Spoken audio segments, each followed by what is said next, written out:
qu'on a reçu votre candidature, qu'on a bien confirmé que les photos c'était OK et qu'on l'avait bien enregistré dans notre base de données, vous allez recevoir un bon de visite médicale. Alors je vous explique parce que souvent on nous pose la question, est-ce que la visite médicale que j'ai faite pour le travail, pour mon travail, un travail XY, est valable pour pouvoir faire la figuration?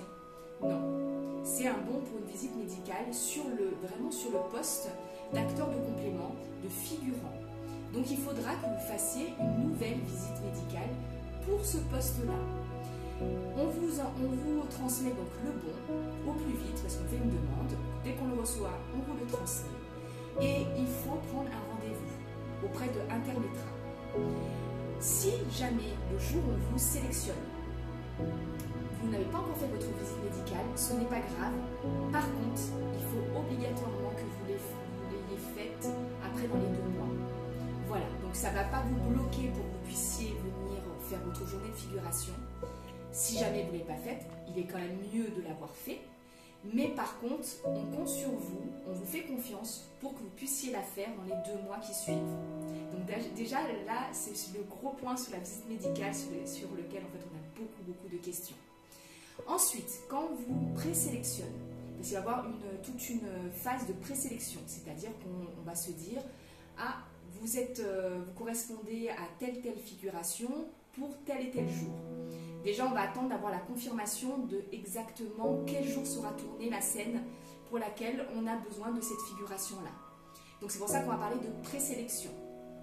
On va déjà vous demander un certain nombre de pièces administratives, c'est-à-dire votre RIB par exemple, votre copie de carte vitale, et puis on va dire tout à fait basiquement de remplir une fiche administrative avec toutes vos données administratives.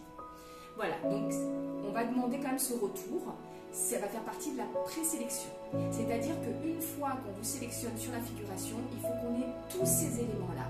C'est très important lorsqu'on vous fait la demande que vous n'attendiez pas trop longtemps pour pouvoir nous faire un retour parce que sinon on ne pourra pas sélectionner votre candidature au final. Ça sera vraiment tous les dossiers qui seront complets, qui nous permettront de faire votre contrat de travail que vous signerez le jour J, qui nous permettront en fait de vous sélectionner définitivement. Donc ne faites pas l'impasse s'il vous plaît sur le retour des pièces, c'est très important. Donc une fois que ce dossier administratif pur et dur, il est rempli, et ben on va vous appeler pour vous confirmer votre sélection tel jour pour telle figuration. Et à partir de là, on va compter sur vous. Donc si jamais vous n'êtes pas disponible au jour où vous êtes demandé en tant que figurant, ben, envoyez-nous un message mais de toute urgence parce qu'on compte sur vous. Voilà, donc j'ai fait un petit peu le tour de ce qu'on va vous demander. En fait, si on fait un résumé, c'est vraiment faire le retour au plus vite de toutes les informations et tous les documents qu'on vous demande, pour qu'en fait votre candidature, ce n'est même pas votre candidature, c'est que votre présélection, elle soit définitive et que dès qu'on a le feu vert de la mise en scène, on puisse tout de suite vous booker sur la journée de figuration. Voilà, je vous ferai une dernière vidéo pour vous expliquer comment ça se passe le jour J.